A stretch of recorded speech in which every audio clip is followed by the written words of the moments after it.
Je m'adresse à M. Kamto Maurice et à tous ses proches collaborateurs, principalement, qui veulent entraîner le Cameroun, non pas dans le débat d'idées, mais dans la violence. M. Kamto Maurice, président du mouvement pour la renaissance du Cameroun, vous comprendrez bien qu'en cette circonstance, je ne puisse ni vous tutoyer, ni vous servir du Maurice, puisqu'on se connaît. Nous avons travaillé ensemble quelques années pour la paix et dans un esprit de liberté consacré.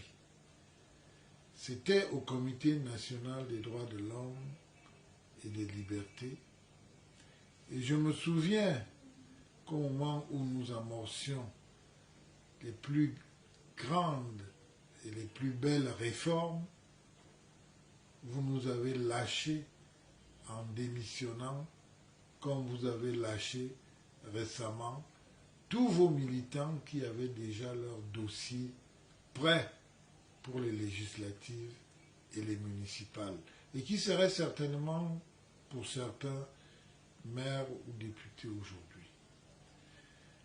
J'étais alors vice-président de ce comité.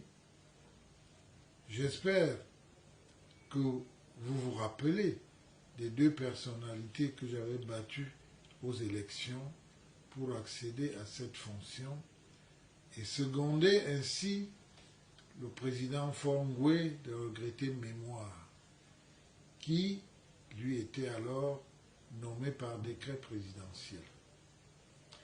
Nous avons été ensemble au gouvernement, mais je n'en dirai rien. Revenons aux élections politiques. C'est avec un code électoral moins bon que celui que nous avons actuellement que M. Froundi a obtenu 37% en 1992 lors de l'élection présidentielle la plus disputée de la jeune histoire politique et démocratique de notre pays, alors que le président Biya le battait seulement à 2 ou 3% près à l'époque. C'est avec ce même code électoral et dans la même âpreté politique que le RDPC s'est retrouvé avec seulement, pourrait-on dire, 88 députés sur 180 et a dû composer avec le mouvement pour la défense de la République, parti que dirige le sénateur Dakole Daïsala. C'est avec lui que le RDPC a dû composer afin d'avoir la majorité pour gouverner. À cette occasion, l'opposition n'a pas pu s'unir pour gouverner.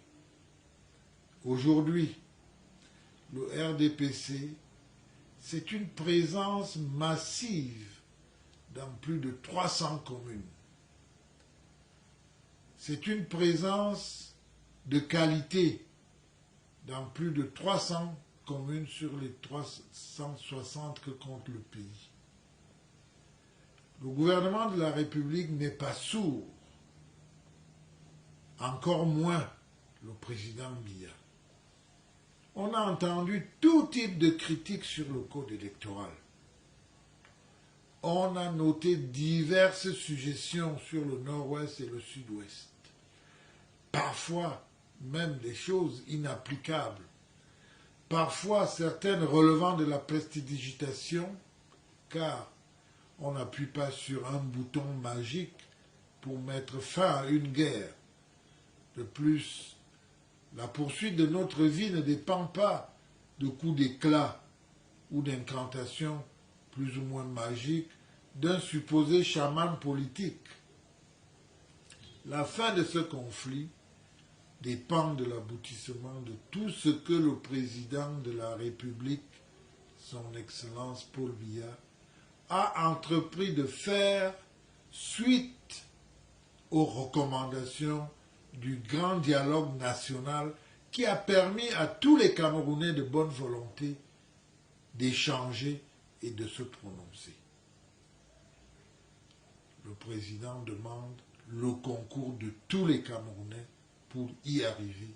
Et on va y arriver. Pour ceux qui veulent manifester par divers moyens, cela est reconnu par notre Constitution.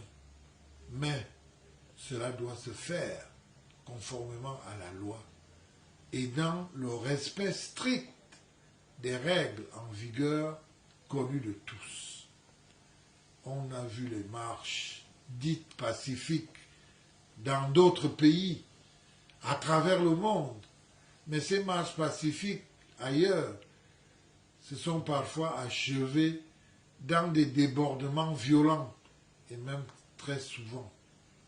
Lorsque les manifestants ont tout brûlé, lorsque les manifestants ont tout cassé, qui va payer? Qui va réparer? Qui va assumer? Nous souhaitons militer pour une démocratie de construction et de responsabilité, et non pour une anarchie destructrice des acquis perfectibles aujourd'hui. Mobilisons-nous tous. Mobilisons-nous pour construire notre pays. Monsieur Kamto Maurice, Mesdames et Messieurs les collaborateurs de Kamto Maurice, Mesdames et Messieurs tous les Camerounais de bonne volonté, mobilisons-nous pour construire notre pays dans l'ordre et la discipline.